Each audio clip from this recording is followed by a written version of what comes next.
streets hold many secrets.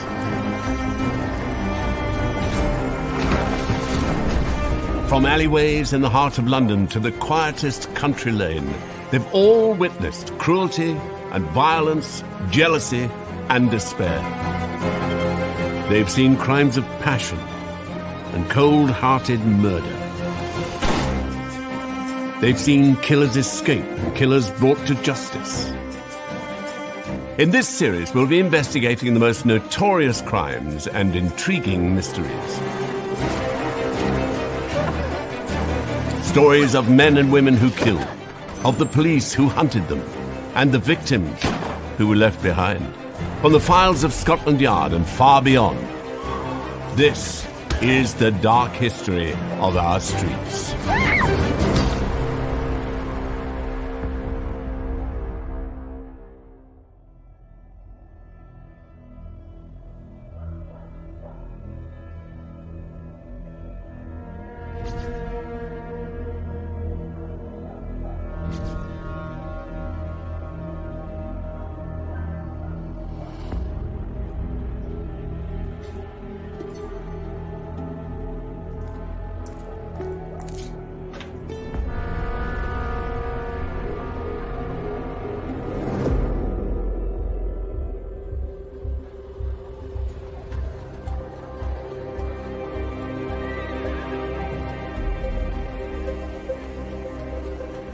The 31st of August, 1888. London clattered with traffic, with industry, with all the endless din of the largest city in the world. It was, for most Londoners, an ordinary day. Many would have picked up a newspaper, perhaps the Globe or the Pall Mall Gazette, paying as little as half a penny for their latest dose of scandal, gossip, sport, and, of course, crime. In the Star newspaper that day was a story from East London.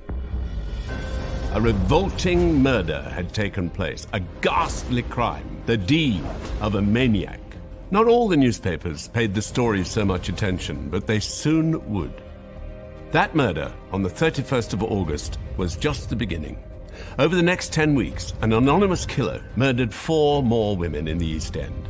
The police were seemingly powerless to stop him. This 2-part episode will tell the story of those terrible weeks, how the murders were discovered and how they were reported, how the women killed came to such tragic ends, and how a sadistic murderer has become a folk legend. We know him today as Jack the Ripper.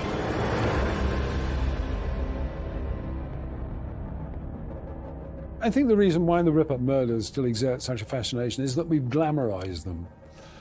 What we're actually looking at is a series of very brutal murders. Endless books are written. The Ripperology is a whole genre of a study in itself, and there are museums being opened to this person who may not even ever have existed. It's very telling that we as a culture are so fixated on Jack the Ripper, and that we haven't really, for more than 130 years, paid that much attention to who the women were who he killed. For me, the Whitechapel killings are almost better understood individually from the point of view of the victims and from the point of view of what it tells us about Whitechapel at the time and about society at the time. Much of what we know about the Whitechapel murders comes from press reports of the time. Police records have been almost entirely lost, destroyed or discarded over the decades. Our attitudes towards the victims, our theories about the killer, in fact, even the most basic facts about the case, all come to us, filtered through the newspaper reports of 1888.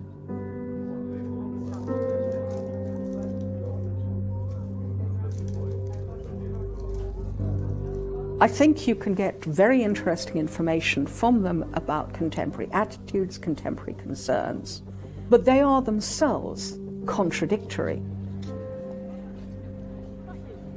If you take 10 different versions reported in the newspapers of an inquest, you will get 10 10 different versions of what was said. So you can't take a witness's statement on face value because we don't even know what was said verbatim.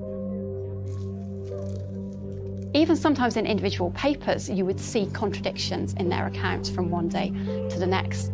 Also, we have to remember that the press were there to sell these stories, and a good story was more important than an accurate story.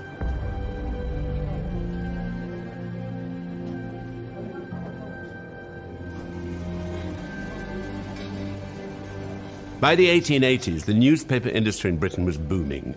Advances in technology, changes in taxation had driven down the cost of a paper, and journalism was becoming more flamboyant, more informal, with provocative headlines that leapt off the page. The increasingly illiterate Victorians gobbled it up in unprecedented numbers. In a day when there was no wireless, no television, no social media, newspapers were people's way of finding out about what was going on. The literacy rates were high, about 75% for men, 70% for women, and just the sheer number of titles was off the scale, even compared to today. In 1884, there were no less than 15 evening papers, there were 9 weeklies and 383 London locals. So the whole city was sort of swimming in news. You have new papers being founded which are intending not to appeal to the educated middle classes, but intended to appeal to a lower middle class and mass working class audience. In 1885, the Pall Mall Gazette helped change the law on prostitution. The campaigning journalism of its editor, W.T. Stead, harnessed public outrage to political ends. Parliament was forced to pass new legislation. That Criminal Law Amendment Act raised the age of consent for girls from 13 to 16. It suppressed trafficking and prostitution, and indirectly, it helped create the Whitechapel of Jack the Ripper. Stead timed those articles, the maiden tribute of modern Babylon, quite literally for the closing days of July in 1885 to force Parliament to rush that legislation through. The real intent had been to establish an age of consent at 16, but an unexpected clause was added which criminalised brothels. Although the idea was that it was protecting women and children, those who were already embroiled in prostitution at the time meant that they had to ply their trade in common lodging houses or out on the streets instead. Those streets were among the most dangerous and crowded in the country. By 1888, Whitechapel was notorious.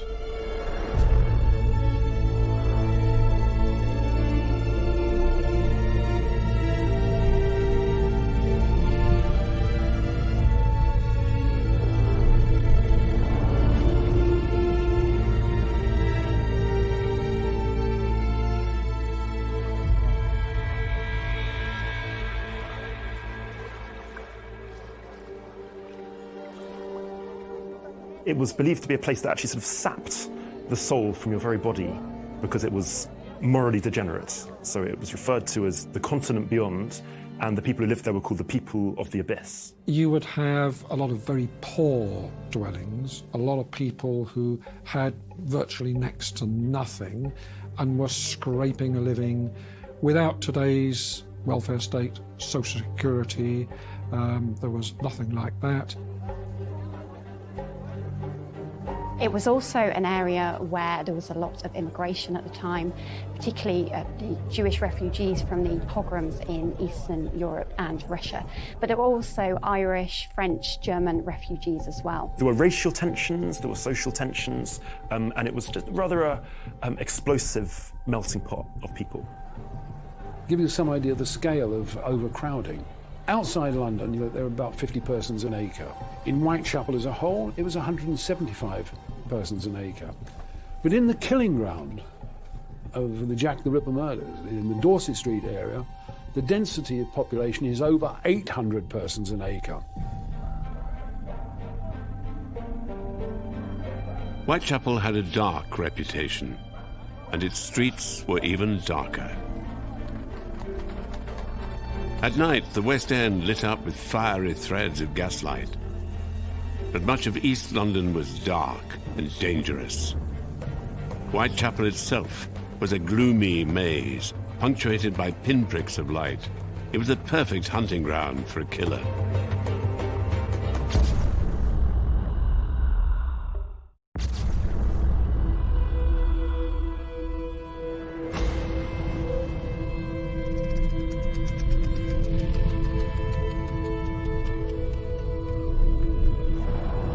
It was not yet 4 in the morning, and the streets of Whitechapel were quiet.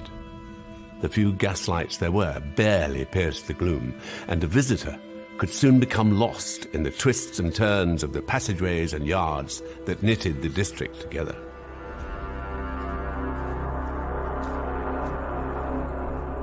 But Charles Cross knew those streets. The 39-year-old worked as a porter and was on his way from his home in Bethnal Green to his job in Broad Street. His route took him along a street called Bucks Row. Cross was nearing the local board school when he spotted something. It was a woman, slumped in a gateway.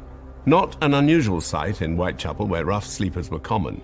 But something about this figure made Cross pause.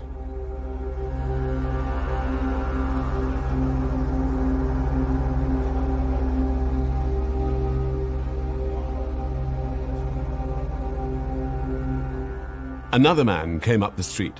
Cross beckoned him over. Together they crouched by the woman. Her hands were cold. She was dead, they decided, or dead drunk. Not wanting to be late for work, the two men hurried on. They would tell the first policeman they saw what they'd found. But in the close darkness of the night, neither man had noticed the deep cut slicing across the woman's throat, nor the blood pooling on the stones beneath her. It was only when the body was taken to the mortuary that the true extent of her injuries was discovered. The woman had been mutilated after death. Jagged wounds ran down her abdomen, cutting through skin and deep into the tissue beneath. It's one of the reasons why her case got so much attention. This wasn't just killing. This was brutality of a kind that was unusual. In those days, there wasn't the same level of crime scene preservation as there would be in modern times. There wasn't any forensic science. There wasn't any forensic pathology as we would understand it today. So, the body had been washed before it was properly examined by detectives. To many in the press, it was no surprise this had happened in Whitechapel.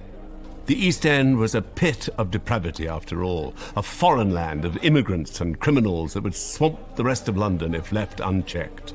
The previous autumn, hundreds of the unemployed and homeless of the East End had gathered at Trafalgar Square. Each night, closely packed rough sleepers had filled the benches and flagstones surrounding Nelson's Column. And each day, the square was filled by countless more, protesting against economic hardship and inequality. To the right-wing press, this was a violent mob, and police attempts to clear the square were applauded. On the night of the 24th of October 1887, 10 troublemakers were arrested. Among them was a woman who resisted her trip to the cells. She swore and she fought. According to police, she was the worst woman in the square. Her name was Mary Ann Nichols, and less than a year later, she would be found lying dead in a gateway in Bucks Row. But Nichols had not always been that rough, sleeping nuisance to the police. It was not so long before that Mary Ann, or Polly, as everyone knew her, had a husband, a home, and a family.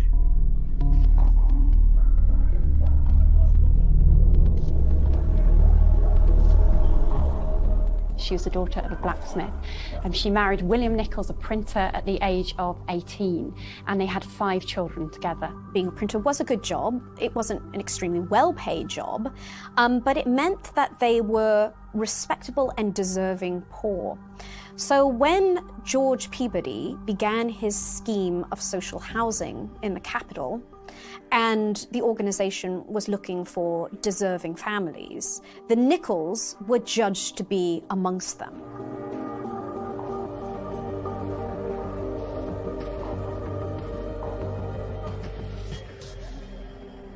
Polly's happy life was not to last. She and her husband William would continually row, and Polly found comfort in the bottle, and William in the arms of his widowed neighbour. By the end of March 1880, Polly was worn out. Aged 34, she left her family, never to return. How women were treated in those days, they had no sort of property rights of their own very often. They didn't have the means of independent living. If you had a job, then quite often you'd be okay. But if you lost that job, if women in service, say, got pregnant, they were thrown out and they had no recourse at all, particularly if their family disowned them. So they just had to live by their wits in any way they could. A woman had no function without a man and without a family. If she wasn't a carer, if she wasn't looking after children, if she wasn't looking after a household or her husband, there was nothing that she conceivably could do within this world.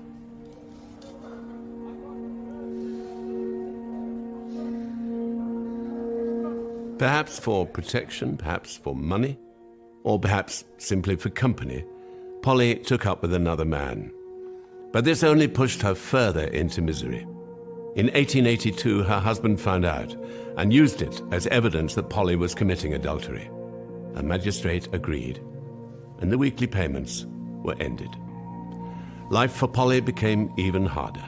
She was in and out of various workhouses, on and off the streets. Her only comfort was drink.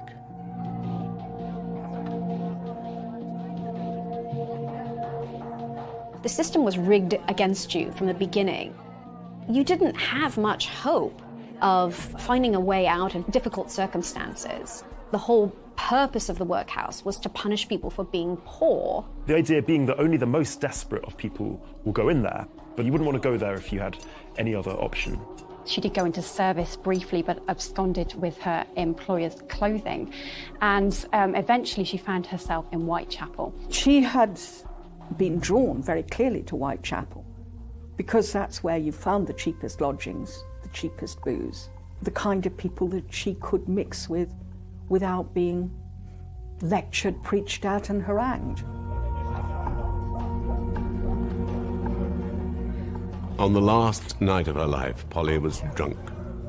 Leaving a pub shortly after midnight, she tried to get a bed at Wilmot's lodging house on Thrall Street, but with no money, she was turned away.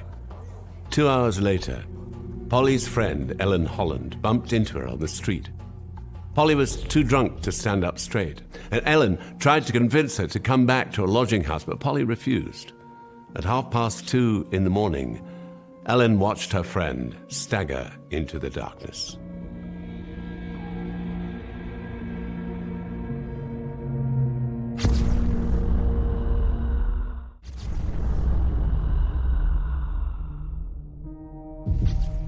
A day had passed since the discovery of Polly Nichols' body in Bucks Row.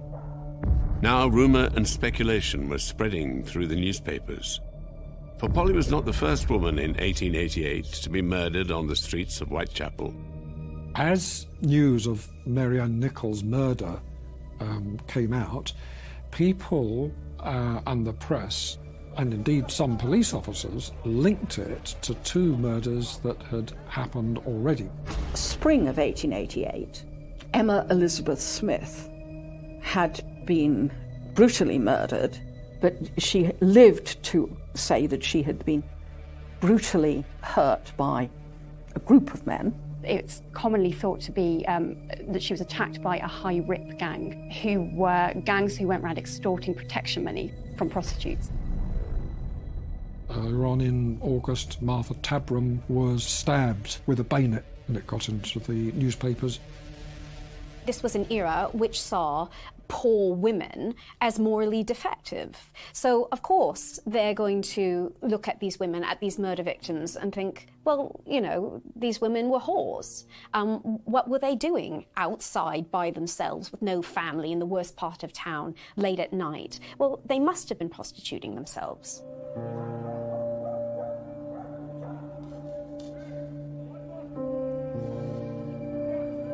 It was said in a newspaper that when leaving Wilmot's, Polly turned around and said, I'll get my DOS money soon, see what a jolly bonnet I have. How this could be construed as proof that she was going to go out and prostitute herself, you know, is absurd. It could be a throwaway comment. She might not have even said it. It's a very Victorian way of looking at women. With no further developments by the end of the first week of September, press and public interest in the story was beginning to wane. But all that was about to change.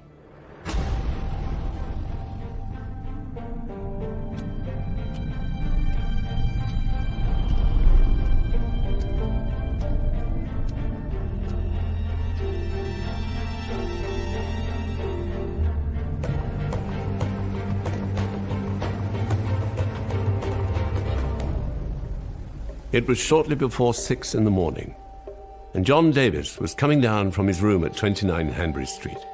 He was new to the lodging house and hadn't slept well. 16 other people lived in the building. With so many comings and goings, the front door was always left open. Anyone could get into the building or go through it down the passageway to the small yard at the back. This was a well-known fact to the local prostitutes and rough sleepers. That was where Davis found Annie Chapman. The killer felt he had the time to spend on her body, and he brutalized that body. Annie's throat was cut, as with the previous victim, but there was much more violence to her body here as well. Her intestines were severed and flung over her right shoulder, and several of her organs had been removed as well. He laid open her abdomen from just below the rib cage downwards to the crotch, hauled out her entrails, and removed with a sharp knife her uterus and part of her vagina.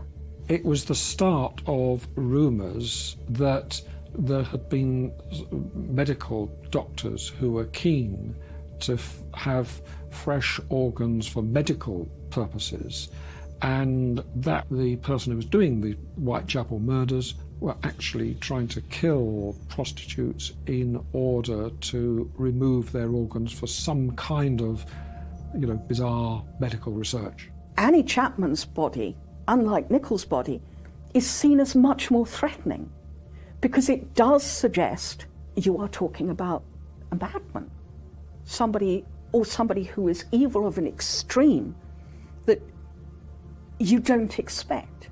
This is the stuff of nightmares. Police were on the scene within minutes. A crowd gathered, rumours spread, telegrams and messages were soon shooting out across London to Scotland Yard and to the newspapers. To many in the press, the killing of Polly Nichols had been unusual only in its violence. But this second brutal attack in little more than a week transformed the story. The Whitechapel murders were now a major media event.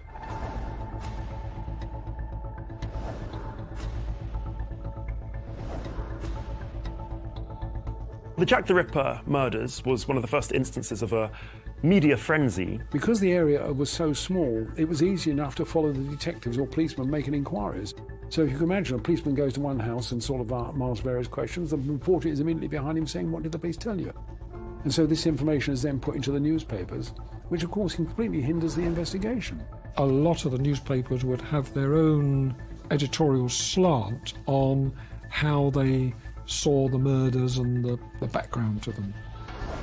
The Liberal and the Radical press, for example, were heavily critical of the police for the way they went about their investigations. In particular, The Star, which was a radical leftist paper, really had a vendetta against the police commissioner, Charles Warren. Because we had the riots in Trafalgar Square the year before, Warren had used police, troops, cavalry to put down these riots. There was this great hatred for him from the working class, and so newspapers and editors like Stead mounted campaigns against the police. Other papers had different approaches to the murders. The Daily Telegraph, for example, emphasised the vice and criminality of the people of Whitechapel and talked about how the authorities needed to be regulating them, particularly those who lived in common lodging houses and prostitutes. The East End press, so the local press, were very defensive of the Whitechapel area and were quick to point out that lots of many respectable people lived in the area too. Whichever newspaper readers chose, in the coming days, they were to read all about the dead woman's terrible injuries. They would have learned less about the real life of this second victim, as they sat comfortably in their drawing rooms or parlours, absorbing the sensational details. Readers would not have guessed that she had once been a woman not unlike themselves. She was born Annie Eliza Smith. Her father, George, was a trooper in the Household Cavalry, the handsome regiment with plumed helmets and shining breastplates that still guards the sovereign today. Growing up so close to royalty, however, offered no protection against the vicious illnesses of the Victorian age. In 1854, when Annie was just 12, scarlet fever entered the Smith household. It killed 4 of Annie's siblings in just 3 weeks. The deaths of his children was a tragedy from which George Smith never recovered. 9 years later, he would take his own life. In order to survive, Annie's mother took in lodgers. Among them was a young coachman named John Chapman. In 1869, he and Annie were married.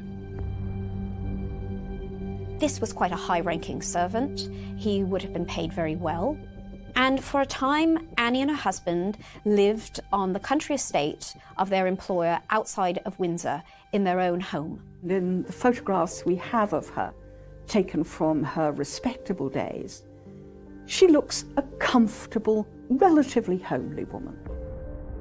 It really demonstrates the ambitions of the young Chapman couple. Annie is wearing a brooch, she's wearing earrings, she's wearing an ornate belt buckle. John Chapman is standing proudly displaying his pocket watch, which was an essential piece of kit if you were a coachman. And a picture like this would have been designed to be put on a mantelpiece. And to have a mantelpiece, you would have probably had to have or aspire to have a parlour, which was pretty essential if you considered yourself middle class. Years later, similar photographs of their 2 daughters would be taken. But Annie's happy life was less secure than those images of middle-class aspirations suggested. For like Polly Nichols, Annie Chapman was an alcoholic.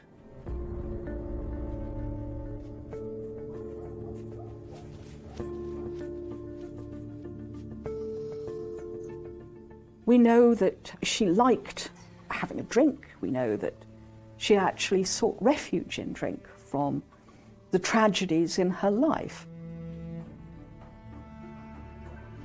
She had inherited the disease from her father, and the family, seeing that she had real trouble coping, put her into one of the first women's rehabilitation centres for alcoholics in England at the time. Annie spent a year in rehab, and everything seemed to be going along quite well when she returned. Unfortunately, she lapsed, and this was the final straw. By the autumn of 1888, Annie's addiction had taken her from the haunts of royalty to some of the poorest streets in the country. She was nearing her 47th birthday. She was penniless, depressed, and dying of tuberculosis. On the night of September the 7th, Annie didn't have a bed to go to. What pennies she had begged, borrowed, or earned that day had been spent on alcohol. She lingered at Crossingham's lodging house as long as she could.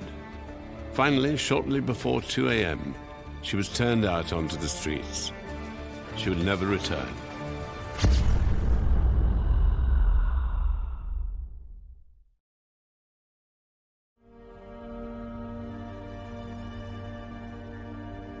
Just 8 days separated the murders of Polly Nichols and Annie Chapman. With the second killing, police came under increasing pressure to find the murderer, but they would have little to go on. A witness claimed to have seen Annie outside 29 Hanbury Street just half an hour before she was killed. She was with a man described as foreign-looking. A few minutes later, a young carpenter entered the yard of the house next door to number 29. He said he heard a woman cry no and something fall against the fence, but he didn't think to investigate further. The theory of a gang of blackmailers was abandoned. Now, police were convinced the killer was a loner targeting prostitutes, and they had a suspect. The press had a field day with these murders and conjured up all sorts of grotesque characters who could have been responsible, one of which was Leather Apron. He was looked for because in the yard where Annie Chapman, victim number 2, was found, there was a leather apron found under the tap. There were stories going around of how he was terrorising women of the East End, and everyone seemed to know him and seemed to have a story about his violence. He was described as being about 5'4", with dark hair and a dark moustache. He was thought to be Jewish in appearance. Almost inevitably, when these foul murders materialised, the finger pointed at the Jewish population of the East End, because it was a very lazy but quite convenient leap to make. He was suspected because he fit the bill, because he was not one of us, because he didn't look as if he was a nice man. He looked alien, and so he was an ideal candidate. John Pizer was his real name. He was a Polish bootmaker with a reputation for threatening prostitutes. He owned long-bladed knives and knew how to use them. On the 10th of September, police tracked him down. But Pizer had alibis for both murders. Once these were confirmed, he was released. Police and the newspapers had to find a new suspect. The police drew in a lot of extra patrols. People were on the lookout. A lot of people were actually arrested. There was a man called Piggott, for example, who was arrested at Gravesend on the 9th of September because people had seen him in an altercation with a woman in Whitechapel, and he had a suspicious injury to his hand. He was later declared insane and sent to an asylum. If you're looking for a murderer, how on earth do you actually sort of catch anyone? Take the lodging houses in Dorset Street. You'd have over 100 people in each lodging house, so you'd have 700 people in that street. How on earth do you interview them? You can't. For numbers that size, you need computers.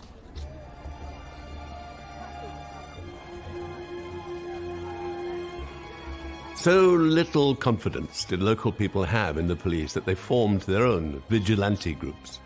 Egged on by the press, their suspicions soon fell on foreigners. After all, such hideous crimes couldn't possibly have been the work of an English Christian. Whitechapel seethed with fear and mistrust, and the newspapers feasted. Murders were good for business. Sales that September reached record levels, sustained by the official inquests into the killings which now began. These provided new information about Polly Nichols and Annie Chapman's deaths. The newspapers, of course, reported them in eager, graphic detail. There weren't the same protocols in relation to what should be publicised in relation to these sort of crime inquiries as there are today.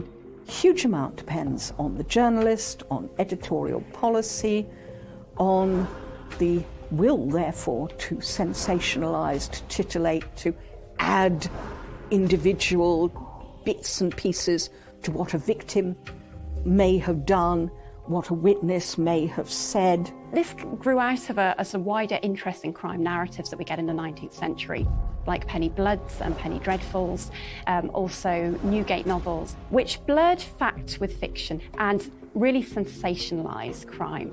I think it says a great deal about the appetite of the time for it to be sensationalist and exciting and melodramatic, particularly when it didn't directly affect you. New horrors were expected each day, but weeks passed with no more murders. Interest outside Whitechapel inevitably drifted. The press could only keep recycling the same stories and the same speculations so many times. The police offered them no cooperation, and there was no sign of an arrest. Sales began to drop. Editors and the news barons would have become more restless the longer the amount of time that elapsed without another grisly murder, because that was their oxygen. The public were waiting for something else to happen, and it didn't. And there was certainly a drop in circulation of some of the newspapers, particularly the very sensationalist ones, like The Star, who really sold their papers on reporting on these murders. Then, on the 27th of September, the Central News Agency in London received a letter. In many ways, it was not unusual. Police and press alike received hundreds of letters from the public about the case. Most were at best well-meaning but useless. Many were simply deranged. But this letter was different. It was signed with a name nobody had heard before. But it was a name nobody would forget. Jack the Ripper had been born. It, first of all, mocked the police for their arrest of Leather Apron. It warned that there would be new murders soon.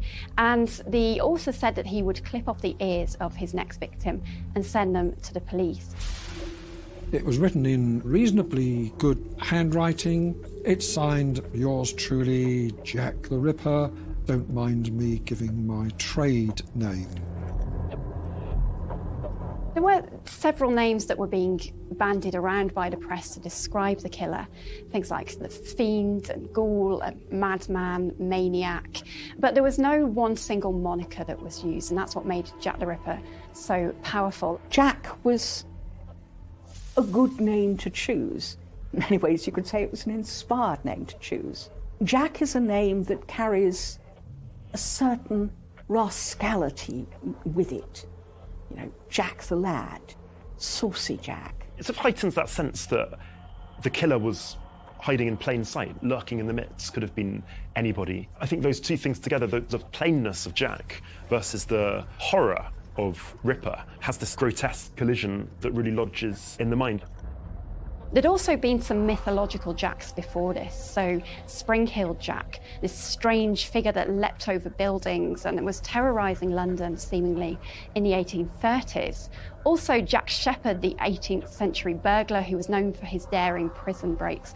Both of these figures had been mythologised in crime fiction, and Jack was to join their ranks. The killer had a name to remember. Many at the time thought the letter must be real. Researchers today are more sceptical. I am absolutely at one with those who believe that they were completely fake. They come at a time when the media needs a new boost. Members of the police force thought that it was actually journalists from the Central News Agency who forwarded the letter onto the police who were responsible. It's something which keeps people buying newspapers, a new instalment for people to pore over. I think that's really the significance of those letters. I don't think they tell us anything about the killer. Despite the eye-catching name, the Central News Agency apparently showed little interest in the letter at first. Just another hoax or crank like all the others. But on the 30th of September, newspapers were once again filled with stories of murder on the streets of Whitechapel. As he had promised in his letter, Jack the Ripper had struck again. Twice. It It's a very, very confused night. The two bodies are discovered within the hour. It would be very, very unusual for the two murders so close together not to have been linked. Some people suggest that the Ripper was actually interrupted partway through this murder, and that's why he went on to take a second victim.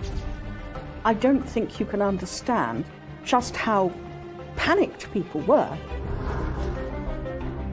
In the next episode, the double event strikes panic into Whitechapel. Newspaper sales reach new heights, and the murders escalate in violence.